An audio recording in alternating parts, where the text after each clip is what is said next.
Сәлем достар, менің YouTube каналыма қош келдіңіздер. Ұзақ уақыт видео салынбай қалып еді. Енді YouTube каналымды қайтадан қолға алып жатырмын. Сол үшін де ұнап жатса, лүпілдеріңізді басып, маған тіркеліп қойсаңыздар екен. Көп рахмет. Бүгін мен балалар шортайын тігейін деп тұрмын. 3 жастағы қызыма.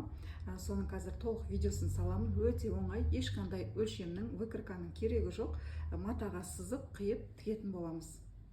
Ал бастайық шортайымызды. Бірінші жазып көрсетейін сіздерге.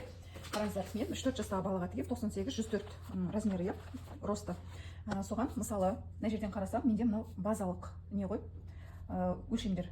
Осы жерден маған бүксе айналымы керек. Бүксе айналымы 64 екен. 64-65 деп алсақ, 65-тік қосамыз. Оған бұл жерде өзгермейтін сан, ол 28 балаларға, а 32 болса, ол үлкендерге болады. Үлкендерге 28 қосамыз, плюс кеңдікке бір 10 см қосайық. Сонда қанша болады? 100, примерно 102 болады. 100 деп ала берейік.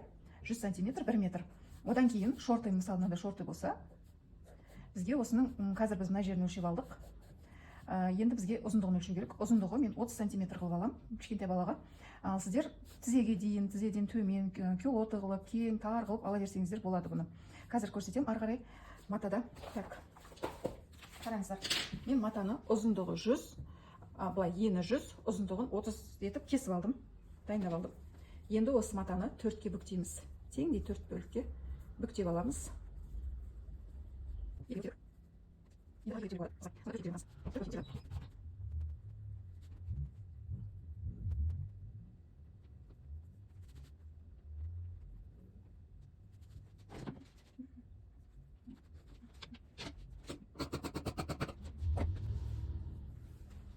Төртке бүктелді. Енді осыдан төмен қарай 23-25 см аламыз. Мен 25 алайын. Мына жерден белдікке қайырылатыны бар. 25 см. Одан кейін мына жерден 7 см жанынан аламыз. 7. Осы жерінен қазір ауын шығарып жатырмыз ғой. Бұлай, и мынау бұлай.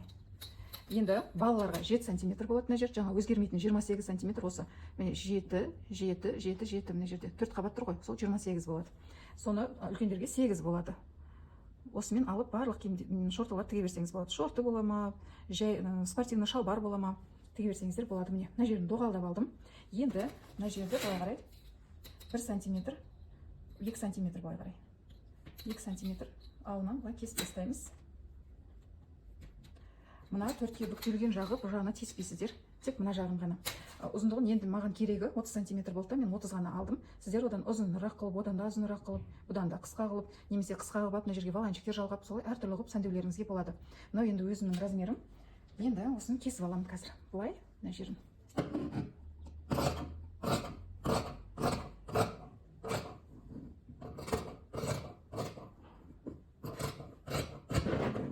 Мына жерде 2 см. Енді қараңыздар, мына жерде мен 10 см бағана кеңдікке қостым ғой, өлшемін жазған кезде. Сол үшін тігіске қалдырмай осы сызған бойынша кесіп алдым. Енді осыны былай ашамыз 2-ге. Ашқан кезде осылай болады. Енді осы жерден алдыңғы артқы бойды тауып алуымыз керек. Ол үшін мына жақ алдыңғы бой жасайтын болсақ, алдыңғы бойын кішкене төмен түсіреміз. 2 см. Мына жағы сол күйі қалады. Мына жағы. Енді осыны былай сызып аламыз. Өте оңай. Қазір жазға жұқа маталардан неше түрлі қылып тігіп алып киюге болады. Ал мына алдыңғы бойынан 1 см былай қарай сызып аламыз. Созылмалы маталардан лосины да жасауға болады. Лосины жасау үшін қазір көрсетемін.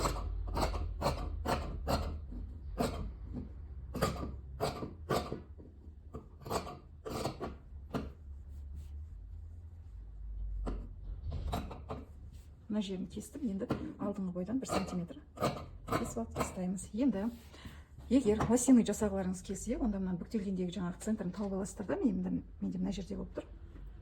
Осыны кесіп, мысалы бүйтіп тұрған жерінен кішкене былай бүйтіп кесіп тарылтуларыңызға болады, ұзынырақ қылып. Енді міне мынаны ашқан кезде мынау бір балаға, мынау екінші балаға. Міне мына жақ алдыңғы бой кішкене төмен түскен, мына жақ кішкене қысқалау. Мынау екінші балаға. міне екі балағын жалғап тігеміз, ауын жалғап тігеміз де балақтарын қайырып мына жеріне резинка тіге қоямыз, болды. Сонымен оп-оңай шортимыз, дайын.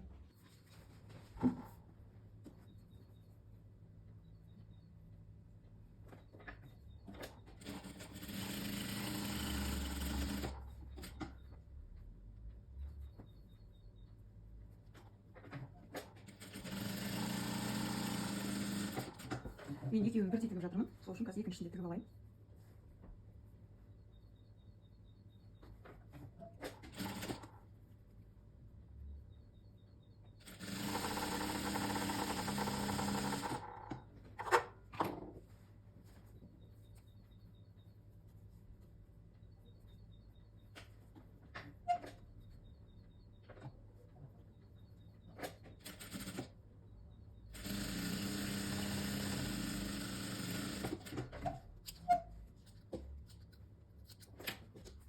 Енді ауларын қосамыз, сол үшін біреуін былай оңына айналдырып, біреуінің ішіне қойып, осы жерін бірінші түйреп аламыз. Мына тігісі бір-біріне былай, бір тігісі былай, бір тігісі былай тұрса, кішкене қалыңдық болмайды.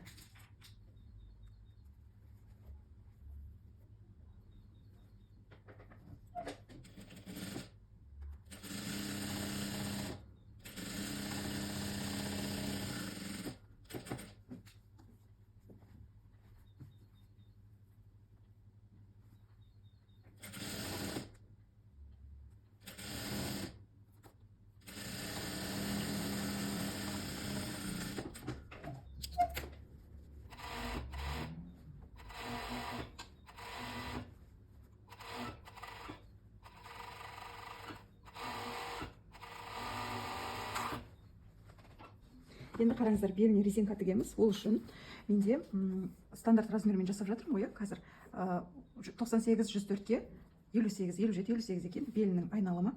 Одан 10 сантиметр, 10% қысқартып аламыз. Бірақ қарайсыз, резинкаңыздың созылмалдылығына. Мына менде жұмсақ, кішкене нелеу, тез созылады, сол үшін мен кішкене азырақ алайын деп тұрмын. 58 болса, оның 10% примерно 6 сантиметр ғой. Сонда мен 50 ала берем. 50-дің өзі көп па деп ойлап тұрмын қазір.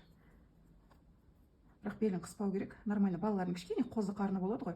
Сол үшін белінде қыспау керек. Сонысына қарайсыздар. Егер бала қасыңызда жүрсе, онда белінен өлшеп ала қоясыздар ғой. Менде осы болатын сияқты. Енді резинкасын тігеміз. Ол үшін резинкасын былай машинкада жалғап тігіп алдым. 50 сантиметр алдым. Қазір созып тіккен кезде бұл тағы да кішкене созылады. Енді қараңыздар, мынау алдыңғы жағы, мынау артқы жағы. Артқы жағына мына тігілген жалғанған жерін қосамыз былай. Сыртқы жағынан тігетін боламыз оверлокта. Осылай ішіне қаратып, осылай қоямыз. Түйреп белгілеп аламыз. Одан кейін резинканың центрін табамыз, ортасын, міне. Оны мына алдыңғы тігістің, алдыңғы тігіске келіп, осы жерге түйреміз. Енді мына екеуінің ортасын тауып аламыз. Мына жер резинка, ал матаныкі мына жерде. Міне осылай. 4 бұрышынан түйреп аламыз да, соны тартып отырып тігеміз. Примерно осылай.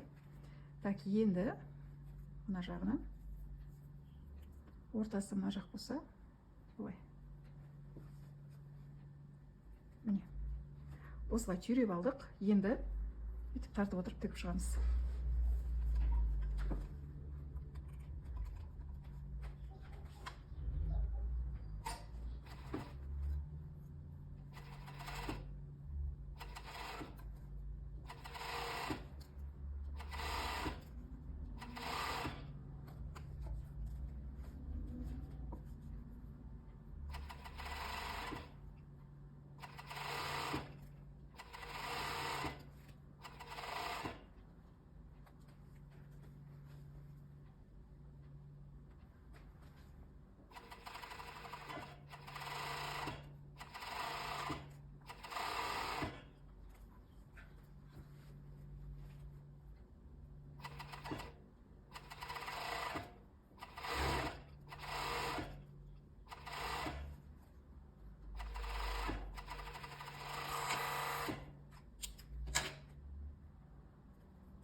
Енді балағын айналдырып тігіп шығайық.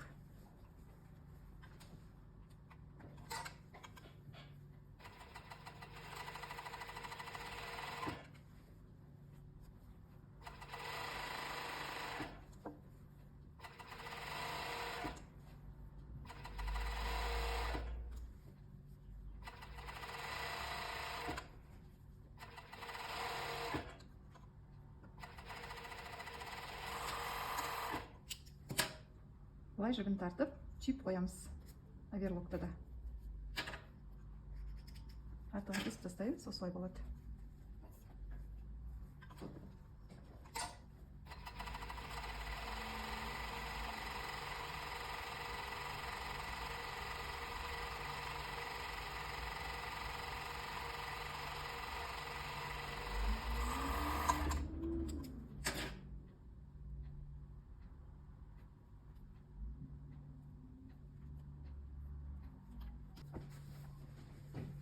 Енді осыны былай бір қайырып ішіне. Мына жағынан бастаймыз. Бір қайырып, осылай тігіп шығамыз, тартып отырып.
Енді мына балағын ішіне бір қайырып тігіп шығамыз.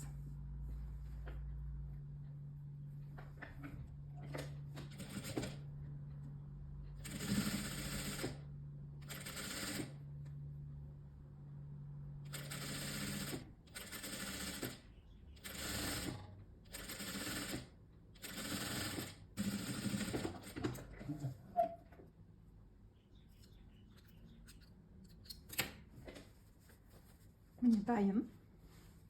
Енді жақсылап үтіктеп аламыз. Болды осымен. Міне қиып, пішіп, тігіп біткенше, арасында видео түсіріп жүріп тіккенде 2 шортыды 1 сағатта тіктім. Қараңыздар, өте оңай и өте ыңғайлы. Міне. Осылай тігіп алыңыздар. Видео ұнаса, лайк басып қолдап кетіңіздер. Көп рахмет.